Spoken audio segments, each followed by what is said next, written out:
Hello, నేను మీ Sesha Rao. WhatsApp యూనివర్సిటీలో ఒక న్యూస్ చక్కర్లు కొడుతుంది. అది చూసిన తర్వాత ఖచ్చితంగా మీ దృష్టికి తీసుకురావాలి అని నాకు అనిపించింది. అందుకే ఈ బామ్మ కనిపిస్తున్నారు కదా, ఈవిడ గురించి మీకు చెప్పదలుచుకున్నా. సాధారణంగా ఇప్పుడున్నటువంటి పరిస్థితుల్లో డెలివరీస్ సిజేరియన్ డెలివరీసే ఎక్కువ ఉంటాయి. సిజేరియన్ చేసి డెలివరీ చేస్తూ ఉంటారు డాక్టర్లు. గైనకాలజిస్టులు ఆల్మోస్ట్ 90% సిజేరియన్ చేస్తూ ఉన్నారు. ఈ మధ్యకాలంలో సిజేరియన్ చేయకుండా డెలివరీస్ ఎలా చేయాలి అనే దాని మీద ఒక ప్రత్యేకమైన ట్రైనింగ్ కూడా ప్రభుత్వ ఆసుపత్రుల్లో ఇస్తున్నారు. తెలంగాణ ప్రభుత్వం కూడా దాన్ని ఇనిషియేటివ్గా తీసుకొని నార్మల్ డెలివరీస్ ఎలా చేయించాలి, ఎలా చేయాలి అనే దాని మీద ప్రత్యేకమైనటువంటి ట్రైనింగ్ ప్రభుత్వ ఆసుపత్రుల్లో ఇస్తూ ఉన్నారు. సహజంగా ప్రైవేట్ ఆసుపత్రులకు వెళ్తే సిజేరియనే చేస్తుంటారు ఎక్కువ. పైగా ఇప్పుడున్నటువంటి పరిస్థితుల్లో కొంత డాక్టర్లు తప్పు ఉంది, మరికొంత ఈ గర్భిణీల తల్లిదండ్రులది కూడా ఉంది, కుటుంబీకులది అనుకోండి. ఫలాని డేట్నప్పుడు డెలివరీ అయితే వాళ్ళ జాతకం బాగుంటుంది, ఎవరో జ్యోతిష్యుడు చెప్తాడు, ఆయన మాటను పట్టుకొని ఆ టైంలోనే సిజేరియన్ చేసి డెలివరీ చేస్తున్నటువంటి పరిస్థితులు ఎక్కువగా ఉన్నాయి ఇప్పుడు. అదొక భాగం అయితే దాన్ని ఒక రకంగా చెప్పాలంటే మూఢనమ్మకం అనుకోవచ్చు. అసలు జాతకం అనేది డెలివరీ అయినటువంటి డేట్ను బట్టి ఉండదు అనేది కొంతమంది చెప్తూ ఉంటారు గ్రహశాస్త్రవేత్తలు. ఎప్పుడైతే తల్లి గర్భంలో ప్రాణం పోసుకుంటారో బేబీ, అప్పుడు ఆ టైంని తీసుకోవాలి అని అంటారు జాతకం రావాలంటే. అసలు అప్పుడు ప్రాణం ఎప్పుడు బేబీకి వస్తుందో, ప్రాణం ఏ క్షణంలో ఆ ప్రాణం పోస్తాడు అనేది ఎవరికి తెలియదు అసలు. అందువల్ల ఈ జాతకాలు అనేది ఒక ట్రాష్ కింద కొట్టిపడేస్తుంటారు కొంతమంది. డెలివరీ అయిన టైంని బట్టి కొంతమంది లెక్కేస్తూ ఉంటారు. సరే, అది ఎవరు నమ్మేటువంటి వాళ్ళు నమ్ముతారు, నమ్మనటువంటి వాళ్ళు నమ్మరు, అదొక ఆస్పెక్ట్. అయితే ఇప్పుడు లేటెస్ట్గా సాంకేతికత పెరిగింది, వైద్య రంగంలో విప్లవాత్మకమైనటువంటి మార్పులు వచ్చాయి.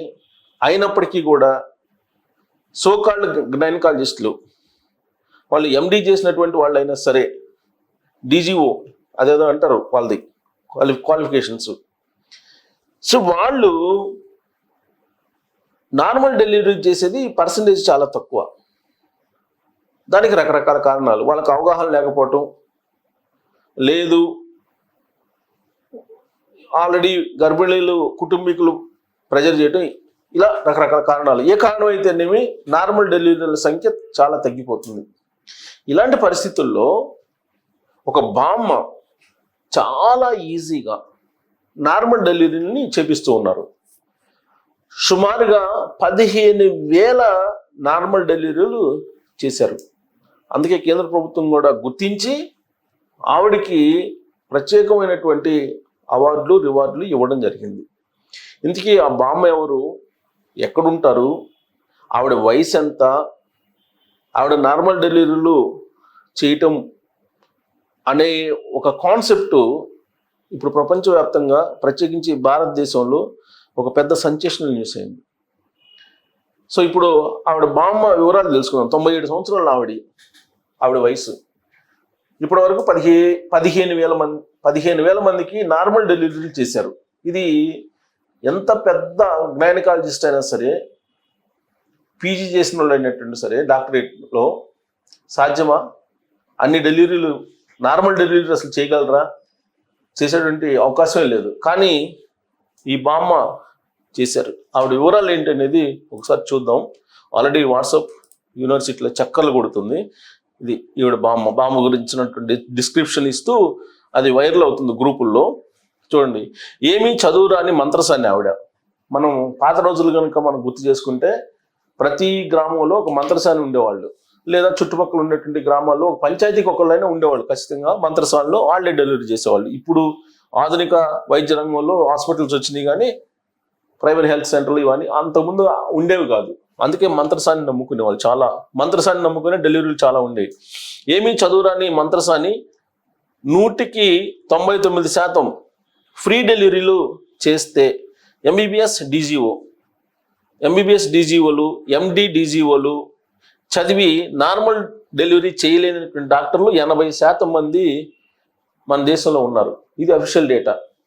ఎండి డీజీఓ చేసిన వాళ్ళు కానీ, లేదా ఎంబీబీఎస్ డీజీఓ చేసినటువంటి వాళ్ళు కానీ గైనకాలజిస్టులు అనమాట.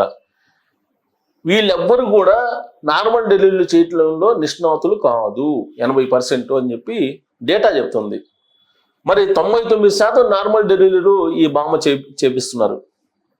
సో అలాంటి ఒక ఆవిడ జీవితం మీకోసం అని చెప్పి ఒక టెక్స్ట్, ఆవిడ ఫోటో చక్కలు కొడుతుంది.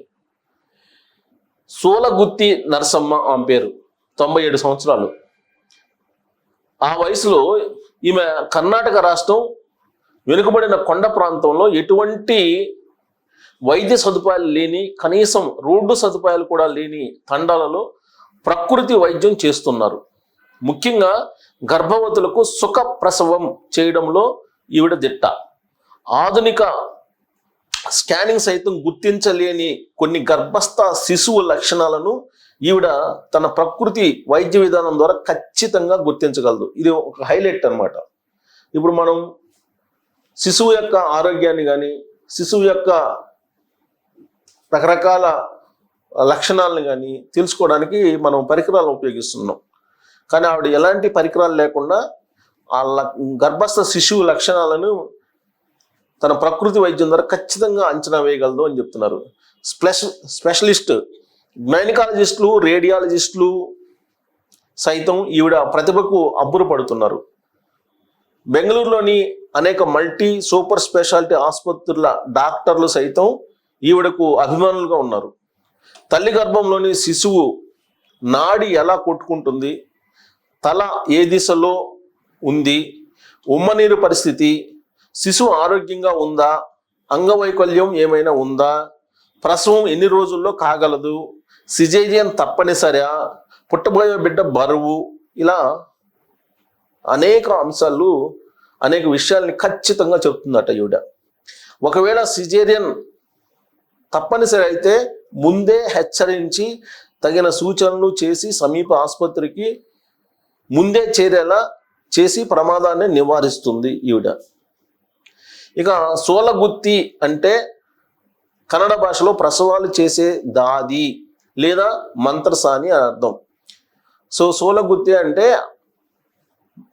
మంత్రసాని అంట, ప్రసవాలు చేసేటువంటి దాది అంటే మా అమ్మ. ఈమె నిరుపేద కుటుంబంలో జన్మించింది. ఈమె తన జీవిత కాలంలో 15,000కు పైగా ప్రసవాలు చేసింది. తను ఎటువంటి డబ్బులు తీసుకోదు. ఎవరైనా తనకు డబ్బులు కానీ, బహుమతులు కానీ తన ఇంటికి పంపిస్తే వాటిని ఆవిడ స్వయంగా పంపించిన వారి ఇంటికి వచ్చి మళ్ళా తిరిగి ఇచ్చిపోతుందట. ఆమె రోజువారీ వ్యవసాయ కూలీగా బ్రతుకుతున్నారు. తుముకూరు యూనివర్సిటీ ఆమె నిస్వార్థ సేవలను గుర్తించి గౌరవ డాక్టరేట్ను ప్రదానం చేసింది. సో తుముకూరు యూనివర్సిటీ డాక్టరేట్ని ప్రకటించింది కాబట్టి ఆవిడ యొక్క పూర్వపరాలు ఇప్పుడు సోషల్ మీడియాలో, ప్రత్యేకించి వాట్సాప్ యూనివర్సిటీలో చక్కర్లు కొడుతుంది.